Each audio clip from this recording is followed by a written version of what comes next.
Brigadier साहब, क्या इसमें कोई बड़ी बात आ गई कि अगर वाकई मुज़ाकरात की संजीदगी है और हुकूमत भी चाहती है कि मामला आगे बढ़े, क्योंकि उन्होंने चार्टर ऑफ डिमांड मांग रखा है ना, और जब तक बानी पीटीआई से डिस्कस नहीं कर लेते वो रिटर्न प्रोवाइड कर नहीं सकते, तो सर मुलाकात करवा दें, एक आजादाना माहौल में करवा दें जो उनके लिए सूटेबल है, क्योंकि आपको भी पता है कि जेल का माहौल कैसा होता है जहां पर बानी पीटीआई मौजूद हैं। जब भी मेन मुलाकातें होती हैं तो कितनी जो है वो चेकिंग के साथ अंदर भेजा जाता है और फिर आने के बाद भी कितनी तवातुर के साथ चेकिंग की जा रही होती है। नहीं देखें दरिया, बात यह है कि ये देखने की बात यह है कि जेल मैनुअल में क्या रूल्स हैं और उसमें मे बी अनदर डे और so they will definitely give him opportunity कि अपने बानी से मुलाकात करें, किस माहौल में की जाए, कैसी जगह होनी चाहिए और कितनी लिमिट हम उनको अलाउ कर सकते हैं जी कि आप यहाँ बैठ के बात कर लें, बजाय इसके कि आपके यूनिफॉर्म जो जेल को काम हो वो साथ बैठे हो। लेकिन बेसिकली बात यह है कि it's a lack of trust दोनों तरफ से, ना हुकूमत से कोई ट्रस्ट की बात आ रही है और ना जो है। अच्छा, आपके नजदीक ये ट्रस्ट कैसे, ये ट्रस्ट डेफिसिट जो है वो कैसे खत्म हो सकता है ब्रिगेडियर साहब, दोनों सूरतों में, मतलब दोनों फ्रीकैन की तरफ कि वो ये करे तो ऐसे हो सकता है? आई विश, देखें इसमें यह था, एक तरीका यह था कॉन्फिडेंस बिल्डिंग मेजर्स जो होते हैं, जो आपने जैसे आज जो कल मीटिंग हुई उसमें जो मुज़ाकरात हुए, ओपनली दोनों साइड एक छोटी छोटी बातें माइनर से इश्यूज कर लेती हैं। कहते हैं जी कि आइंदा जब तक मुज़ाकरात हो रहे हैं, गवर्नमेंट कहती कि जी हम आपको अननेसेसरी हरासमेंट नहीं करेंगे, हम प्रोवोकेटिव लैंग्वेज इस्तेमाल करेंगे, हम आपके लोगों को नहीं उठाएंगे, हम एक और कर सकते हैं कि जो माइनर इश्यूज के जो 144 के तहत अरेस्टेड हैं कुछ लोग हैं, हम उनको रिलीज कर देते हैं। अच्छा, this could have given a good gesture from government side and likewise PTI कहती है कि जी बिल्कुल हम जब तक मुज़ाकरात कर रहे हैं। सर वो तो सीबीएम्स है ना, वो तो सीबीएम्स है जिनके हवाले से आप बात कर रहे हैं, लेकिन वो एलामिया जो कि जॉइंट था, जो कि पढ़कर सुनाया इरफान सिद्दीकी साहब में, जिसमें उन्होंने कहा है कि हमारी मुलाकात करवा दें मुज़ाकराती कमेटी के। चले उमर अयूब साहब आज कह रहे हैं ना कि हमें आजादाना माहौल फराहम किया जाए जहां पर किसी की निगाह ना हो, नजर ना हो कि हम क्या फैसले लेने जा रहे हैं। ठीक है, मतलब ये तो वो बात होगी कि दो लोग बैठकर अपने, हाँ जी जी देखें ये ठीक है, कोई हर्ज नहीं है कि अगर हुकूमत इसमें थोड़ा सा एक बेहतर माहौल करने के लिए इजाज़त दे दे मिलने के लिए, नो स्काई विल फॉल। क्या डिस्कशन सीक्रेट बात कर लेंगे, जो बात भी करेंगे वो आके जब मुज़ाकराती टेबल बैठेंगे वहाँ बात यहाँ हो जाएगी, क्लियर हो जाएगी। और सेकंड मेरे ख्याल में पीटीआई को ये भी चाहिए कि जो अपने गवर्नमेंट को ये फिक्र है कि जो ये कहते हैं जुबानी के जी हम नंबर 1 है कि बानी हमारे जितने असीरान हैं उनको छोड़ दिया जाए, और नंबर 2 है कि जुडिशल कमीशन की बात की जाए। अगर ये बात होती है और हुकूमत कोई बात मानती है तो then they can have another demand कि हमने ये कहा था, तो बेहतर है कि राइटिंग दे no harm. Why don't they give in writing ये ले हमारी दो डिमांड है, हम ये चाह रहे हैं इमीडिएटली हमें ये रिलीफ दिया जाए, and then the government consider करती है अपनी लीडरशिप से और आके डिसीजन करते हैं यस और no. But why not give in writing, what are the issue? Sir यही तो मेरा सवाल है, यही तो मेरा, हाँ,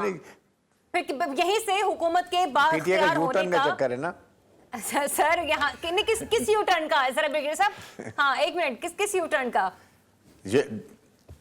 देखें वो ये कह सकते नहीं, हमने तो 4 बातें की थी, 2 की बनी नहीं, जब राइटिंग होगा तो नोबडी कैन चेंज। ये बात पहले होता ना कि सडनली कोई बात चेंज कर लेते हैं। दुरुस्त है कि वाकई अगर तो 2 डिमांड्स हैं तो वो लिख कर दी जाए, लेकिन वो लिखने का मौका नहीं आ रहा ना। देखें बेसिकली बात ये है कि जो जजेस होते हैं, मैंने देखा है जब ये ऐसे आर्गुमेंट्स आ रहे होते हैं, they all give comments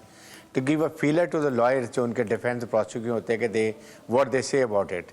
may be that's the reason कि वो अपने अपने कमेंट देते हैं और फिर उसके बाद they expect a detailed discussion arguments on those issues but they highlight. अच्छा, लेकिन बेसिकली आई स्ट्रांगली फील कि देखें लिमिटेड लोगों का मिलिट्री ट्रायल जबकि हमारे कॉन्स्टिट्यूशन आइन में मौजूद है, पहले आपके सामने ट्रायल बहुत हो चुके हैं। और उसमें इवन पीटी के गवर्नमेंट में भी तकरीबन 73 लोगों का ट्रायल हुआ था जिनमें मिलिट्री ट्रायल में कोर्ट से सजा दी गई थी। क्योंकि देखें अगर ये नहीं करेंगे तो लिटरली फ्री फॉर ऑल कि एवरी टाइम तमाम civilians will say okay we will go to the military installation,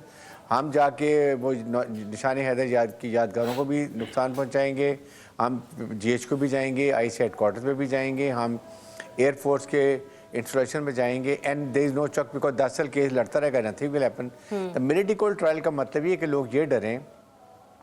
और देखे इंसाफ के तकाजे पूरे करते हुए कि वो नोबडी शुड के जल्दी ट्रायल होता है। ये सलाह जो आपने मिलती है, जुमला बोला है ना लेकिन ब्रिगेडियर उसको- साहब, तहकीकात के जो तकाजे हैं वो पूरे करते हुए, देखिए जो जहां पे गलत है इस बात को मैं भी इंडोर्स करूंगी कि मुस्तकबिल में ऐसी कोई दोबारा मिसाल कायम नहीं होनी चाहिए कि आप मिलिट्री तनसीबात को जाके नुकसान पहुंचा। सिर्फ मिलिट्री तनसीबात नहीं, ना सुप्रीम कोर्ट पर हमला होना चाहिए, ना वज़ीर आज़म हाउस पे, ना पीएम हाउस पे, मतलब तमाम इदारे जो हैं वो क्या कहते हैं एहतराम के लायक है हम पाकिस्तानियों के लिए, वी एज सिविलियंस। लेकिन पॉइंट ये भी पैदा होता है कि जब अगर मिलिट्री ट्रायल्स जिनके हुए हैं, जिनके बारे में फहरिस्तें भी मंजर आम पर आई हैं, सर अगर उन तहकीकात के हवाले से अवाम को भी एतमाद में लिया जाए, जहां से सवालात पैदा हो रहे हैं कि क्या हम इस पाकिस्तान के शहरी नहीं हैं, या जिस तरीके से ट्रायल किया जा रहा है उसकी शफाफियत पे सवाल निशान उठ रहे हैं, सर वो भी तो मंजर आम पर आना चाहिए ना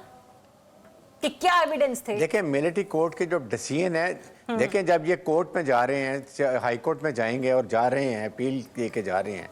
तो वहाँ पर the defence lawyer have all the ये केस की नौयत, केस की डिटेल्स उसके पास होती हैं, all the detail, prosecution, defence, decision, whatever it is, and you can go कॉनी lodge in appeal in the को हाई कोर्ट, तो उसमें सारी चीज़ें आ जाती हैं। और सेकंड बात ये देखें, तमाम उसको हकूक़ हासिल हैं, अपनी सफाई में गवाह पेश करें, डॉक्यूमेंट्री एविडेंस लेकर आएँ, अपनी सफाई पेश करें, डिफेंस का लॉयर करें। सिर्फ फ़र्क ये है कि उसके पास एक जज, एक बोर्ड होता है, एक केस होता है।